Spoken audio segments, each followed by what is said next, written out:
ဒီနေ့ critical thinking ဆိုတဲ့အကြောင်းကိုပြောပြချင်ပါတယ် critical thinking ဆိုတာကဘာလဲ critical လို့ကြားလိုက်ရင်ကျမတို့ရုတ်တရက်ဇဝေဇဝါဖြစ်ခြင်းဖြစ်မယ် criticize ဆိုပိုရင်းနှီးကြမယ်လို့ထင်ပါတယ် criticize ဆိုတာကဝေဖန်တာပါ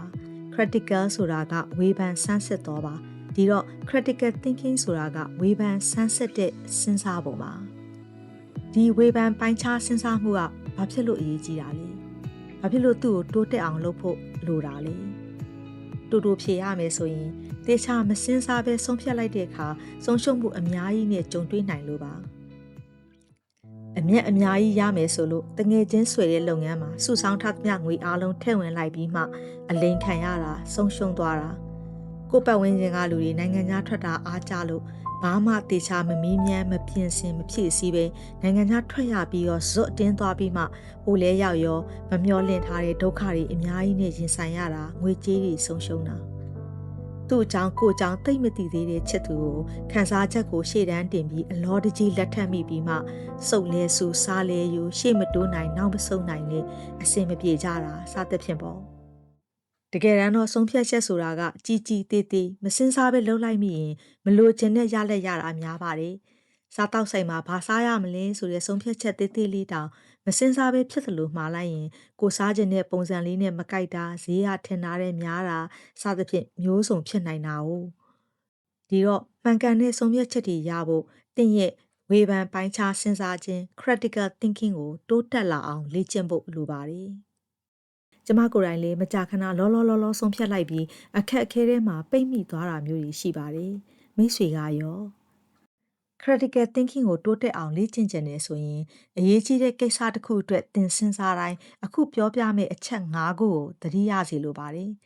အဆင့်၅ဆင့်ကိုမှတ်မိလွယ်အောင် clear လို့နာမည်အတူကောက်ပေးထားပါတယ်စီက calm your emotion စိတ်ခံစားမှုကိုငြိမ်သက်အောင်အရင်လုပ်ပါကျမတို့ဒေါသဖြစ်နေတဲ့အချိန်လောဘဖြစ်နေတဲ့အချိန်စိတ်အယမ်းလှုပ်ရှားနေတဲ့အချိန်အလင်းလိုနေတဲ့အချိန်တွေမှာမစင်စားနိုင်ပဲတုံ့ပြန်ပြီးတတ်ကြပါတယ်ဒီတော့အရေးကြီးတဲ့ဆုံးဖြတ်ချက်တစ်ခုအတွက်စဉ်းစားပြီးဆိုရင်စိတ်ခံစားမှုကိုအရင်ငြိမ်အောင်လုပ်လိုက်ပါလက်တွေ့လုံနိုင်တဲ့စင်းမြင့်နှစ်ခုကကြီးတဲ့ဆုံးဖြတ်ချက်တွေအတွက်ဆိုရင်အနည်းဆုံး24နာရီစောင့်ပါတဲ့ချက်ချင်း commit မလုပ်လိုက်ပါနဲ့ confirm မလုပ်လိုက်ပါနဲ့အသက်ပြင်းပြင်း9ခါရှူပါပြီးတော့ငါသွေးအေးသွားရင်ရောဒီအရာကိုလိုချင်သေးလားလို့ကို့ဘာသာမေးပါတဲ့တခါတရံသွေးအေးသွားတဲ့ခါဆုံးဖြတ်ချက်ကလုံးဝဆန့်ကျင်ဘက်ဖြစ်သွားတာမျိုးဖြစ်တတ်တာ哦ဒီလိုစိတ်ခံစားမှုကိုရှော့ချတာဟာဘလို့ဆုံးဖြတ်ချက်တွေအတွက်အသုံးဝင်လဲဆိုရင်တဲ့ကို့အတွက်အတော်ဈေးကြီးတဲ့ပစ္စည်းတစ်ခုကိုဝယ်မယ်မဝယ်ဘူးဆုံးဖြတ်တဲ့အခါငွေကြေးကိုယဉ်နှီးမြှုပ်နှံမှုလုပ်တဲ့အခါစိတ်ခံစားမှုကိုဖော်ပြတဲ့ message တွေပေးပို့တဲ့အခါတွေမှာဖြစ်ပါတယ်တဲ့ဒီတော့ဆုံးဖြတ်ချက်မချခင်ဝေဖန်စဉ်းစားတဲ့အခါစိတ်ခံစားမှုကိုငြိမ်သက်အောင်အရင်လုပ်ပါဒုတိယအဆင့်က L look at the facts အချက်လက်အထောက်အထားကိုကြည့်ပါဘယ်ဟာကအချက်လက်အစစ်လဲဘယ်ဟာကတော့ယူဆချက်တွေလဲသင်စိတ်ထဲမှာထင်နေတဲ့အချက်ကဘာလဲသင်တကယ်လိုချင်တာကဘာလဲဆိုပြီးခွဲထုတ်ကြည့်ပါသင်ကိုယ်တည်းမေးကြည့်နိုင်တာကငါဒီအခြေအနေမှာတေချာသိတာကဘာလဲဆိုတာပါဘယ်ဟာကတော့ငါအထင်တက်တက်လဲငါအထင်ကိုမှန်ဘယ်အချက်လက်နဲ့စစ်ဆေးနိုင်မလဲဆိုပြီးဖြစ်ပါတယ်ဥပမာပြောရမယ်ဆိုရင်ငါဒီစီးပွားရေးလုပ်ငန်းကိုအောင်မြင်လိမ့်မယ်လို့တထစ်ချခံစားနေရတယ်ဆိုရင်အဲ့ဒါကခံစားချက်ပါအချက်လက်မဟုတ်ပါဘူးအချက်လက်ကဒီလုပ်ငန်းကထုတ်လုပ်မဲ့ပစ္စည်းကိုဈေးကွက်ကလိုအပ်လားကိုဥတီမဲ့စားသုံးသူကဘယ်သူတွေလဲထုတ်လုပ်မှုကုန်ကျစရိတ်ကဘယ်လောက်လဲကိုလုပ်ငန်းရဲ့မရှုံးမမြတ်အခြေအနေ break even point ကဘယ်နေရာဖြစ်မလဲပြိုင်ဘက်တွေကဘယ်သူလဲဆိုတဲ့အချက်လက်တွေဖြစ်ပါတယ်တတိယစလုံးဖြစ်တဲ့ E က examine the consequences ဖြစ်လာနိုင်တဲ့အကျိုးဆက်တွေကိုဆန်းစစ်ပါဆုံးဖြတ်ချက်တိုင်းမှာရေတိုရလက်ရေရှည်ရလက်ဆိုပြီးရှိပါတယ်မြင်သာတဲ့အကျိုးသက်ရောက်မှုတွေရှိသလိုမမြင်ရတဲ့ကုန်ကျစရိတ်တွေရှိပါတယ်တင့်ကိုယ်တင်မေးကြည့်နိုင်တာကငါအခုဆုံးဖြတ်လိုက်တဲ့ဆုံးဖြတ်ချက်ကနောက်တစ်လကြာတဲ့အခါဘာဖြစ်မလဲနောက်တစ်နှစ်ကြာတဲ့အခါဘာဖြစ်လာမလဲဘယ်နေရာမှာမှားသွားနိုင်လဲအဆိုးဆုံးအခြေအနေကဘာဖြစ်မလဲအဆိုးဆုံးအခြေအနေနဲ့ကြုံခဲ့ရင်ငါဘာလုပ်နိုင်မလဲဆိုတဲ့မိကွန်းတွေပါ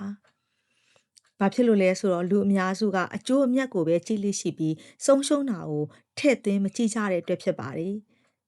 ဝ ဝေဖန်ပိုင်းခြားစဉ်းစားတဲ့ critical thinker တွေကတော့နှစ်ဖက်စလုံးကိုကြည့်ကြပါတယ်ဒီတော့ဖြစ်လာနိုင်တဲ့အကျိုးဆက်အားလုံးကိုစမ်းစစ်ပါစတုတ္ထစလုံးဖြစ်တဲ့ A က alternatives and advice အခြားရွေးချယ်စရာတွေနဲ့အကြံဉာဏ်တွေကိုထည့်သွင်းစဉ်းစားပါဘယ်အခြေအနေမှာမဆိုတခြားရွေးချယ်စရာရှိပါတယ်ဒီအရာကိုမလုပ်ရင်တခြားရွေးချယ်စရာဘယ်နှခုရှိလဲဆိုတာကိုရှာကြည့်ပါတချို့အခြေအနေတွေမှာဆိုရင်ဘာမှမလုပ်ဖဲနေလိုက်တာကရွေးချယ်စရာတစ်ခုဖြစ်နေတတ်ပါတယ်ဒီကိစ္စနဲ့ပတ်သက်ပြီးတော့ဘယ်သူကပိုအတွေ့အကြုံရှိတာလဲအဲ့ဒီအတွေ့အကြုံရှိတဲ့သူစီကအကြံဉာဏ်တောင်းပါတခါတန်မိုးကြီးတဲ့အမားတွေကိုအတွေ့အကြုံရှိပြီးသားသူနဲ့ပွင့်ပွင့်လင်းလင်းရိုးရိုးသားသားစကားပြောဆွေးနွေးမှုတစ်ခုကကာကွယ်ပေးနိုင်ပါတယ်တခါတလေမှာအချိန်ဆွဲလိုက်တာဘာမှမလုပ်ဘဲနေလိုက်တာကပဲအကောင်းဆုံးလှုပ်ဆောင်လိုက်တာမျိုးဖြစ်တတ်ပါတယ်ဒီတော့တခြားရွေးချယ်စရာဘာရှိလဲဆိုတာကိုရှာပါအကြံဉာဏ်တောင်းပါနောက်ဆုံးစလုံးဖြစ်တဲ့ R က responsibility and review ဖြစ်ပါတယ်တာဝန်ယူမှုနဲ့သုံးသပ်ခြင်းနောက်ဆုံးကိုလုံးမဲ့ဆုံးဖြတ်ချက်ကိုရွေးချယ်လိုက်ပြီဆိုရင်ငါဒီဆုံးဖြတ်ချက်နဲ့ပတ်သက်လို့အပြည့်အဝတာဝန်ယူနိုင်လားလို့ကိုယ့်ဘာသာမေးပါတကယ်လို့ငါဆုံးဖြတ်ချက်ကမှားသွားခဲ့လို့ဆုံးရှုံးသွားရင်ငါတခြားသူကိုအပြစ်တင်မှာလားဒါမှမဟုတ်ဒီဟာကိုသင်ခန်းစာတစ်ခုအဖြစ်ငါလက်ခံလိုက်နိုင်လားလို့ကိုမေးပါတဲ့။ဘာဖြစ်လို့လဲဆိုတော့ရင့်ကျက်တဲ့စဉ်းစားတဲ့သူတွေဟာတစ်ဖက်သားကိုအပြစ်တင်လေးမရှိကြပါဘူး။အဲ့ဒီအစားတင်ယူကြပါတယ်။နောက်ဆုံးမှာလုံးမဲ့ဆုံးဖြတ်ချက်ကိုချမှတ်လိုက်ပြီးအဲ့ဒီကနေထွက်ပေါ်လာတဲ့ရလက်ရပြီဆိုရင်အဲ့ဒီရလက်ကိုပြန်လဲဆန်းစစ်ပါတဲ့။ငါဒီအချိန်မှာဒီလိုဆုံးဖြတ်လိုက်တာဒီလိုရလက်ရတယ်ဆိုတာကိုပြန်ပြီးဆန်းစစ်တဲ့အလေးအကျင့်ရသွားပြီဆိုရင်နောက်ပိုင်းစဉ်းစားဆင်ခြင်တဲ့အခါမှာပို့ပြီးတော့တိုးတက်လာမှာဖြစ်ပါတယ်။ဉာဏ်ပညာဟာအဲ့လိုနဲ့ကြီးထွားလာမှာဖြစ်ပါတယ်။တစ်ဖက်မှာရှင်းရှင်းလင်းလင်းသိထားရမှာက critical thinking ဆိုတာကအစိုးမြင်တာမဟုတ်ပါဘူး။လူတိုင်းနဲ့ညင်းခုန်နေတာမျိုးလည်းမဟုတ်ပါဘူး။စဉ်းစားလွန်ပြီးမဆုံးဖြတ်နိုင်တာမျိုးလည်းမဟုတ်ပါဘူး။အရာရာတိုင်းကိုတန်တရားရှိနေတာမျိုးလည်းမဟုတ်ပါဘူး။ critical thinking ဆိုတာက balance thinking မျှတတဲ့စဉ်းစားပုံပါ။ဒီတော့နောက်တစ်ခါရင်းနှီးမြှုပ်နှံမှုလုပ်တော့မယ်ဆိုရင်အလောက်ကထွက်တော့မယ်ဆိုရင်စီးပွားရေးလုပ်ငန်းတစ်ခုစလုပ်တော့မယ်ဆိုရင်ဈေးကြီးတဲ့ပစ္စည်းတစ်ခုခုဝယ်တော့မယ်ဆိုရင်ခန်းစားချက်ပါတဲ့ message တစ်စောင်ကိုပို့တော့မယ်ဆိုရင်သင်ကိုယ်တင်ဒီမိခွန်းတွေကိုမေးကြည့်စေချင်ပါတယ်